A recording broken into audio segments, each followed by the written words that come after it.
सह्याद्रीच्या कुशीत वसलेलं महाराष्ट्राचं अभिमान स्थान आणि निसर्ग व अभियांत्रिकीचा अद्भुत संगम म्हणजेच कोयना धरण. आजच्या व्लॉगमध्ये आपण पाहणार आहोत कोयना धरणाची सध्याची आजची पाणी पातळी आणि परिस्थिती नक्की काय आहे ते. 105 TMC साठवणूक क्षमता असलेल्या या कोयना जलाशयात सध्या फक्त 16 TMC पाणी शिल्लक आहे. आज आपण ज्या ठिकाणी जाणार आहोत ते म्हणजेच कोयना धरण पाणलोट क्षेत्रातील सगळ्यात महत्त्वाचं ठिकाण म्हणजेच नवजा खोरं.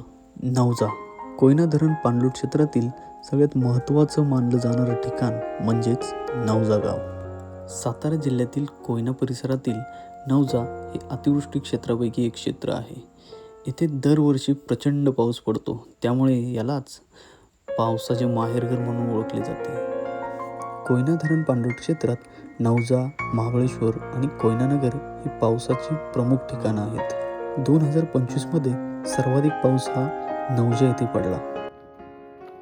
आपण आज आलोय कोयनेच्या खोऱ्यात आणि कोयनेच्या खोऱ्यात सध्याची जी पाणी पातळी आहे, सध्या काय परिस्थिती आहे ही आज आपण आजच्या व्हिडिओमध्ये जाणून घेतोय. पण आता आहे कोयना बॅकवॉटरला आणि कोयना बॅकवॉटरला असलेलं हे नवजा खोरं आहे. त्याचबरोबर आता मे महिन्याचा शेवटचा आठवडा चालू आहे आणि आजची जी धरण पाणी पातळी जर पाहिली तर 2146 फूट समथिंग आहे.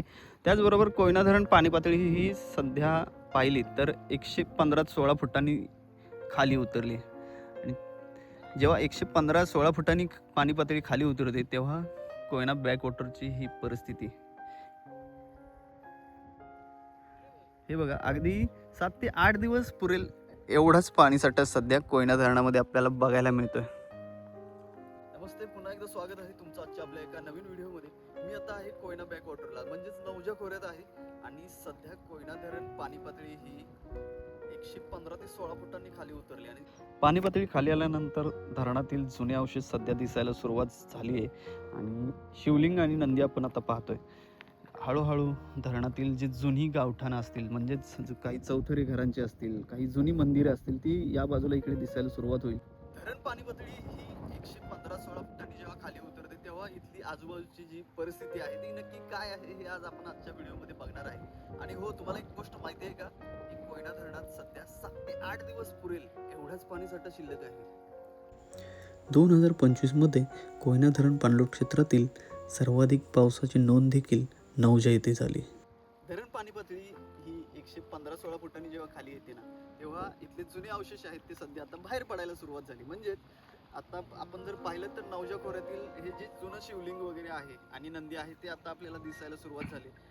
आणि अजून जर 10 ते 15 फुटांनी जेव्हा पाणी खाली उतरेल ना तेव्हा या बाजूला नवजा गावचं जे जुनं गावठाण आहे ना ते आपल्याला बघायला मिळेल. जे जुनी घरं, जुने घरांचे काही चौथरे असतील, जुनी मंदिर असतील ना, हे सुद्धा दिसायला सुरुवात होईल. मे महिना चालू आहे आणि मे महिन्यातील शेवटचा आठवडा चालू आहे. आज दिनांक 28 रोजी जर आपण धरण पाणी पातळी पाहिली तर 2046 फीट एवढी आहे.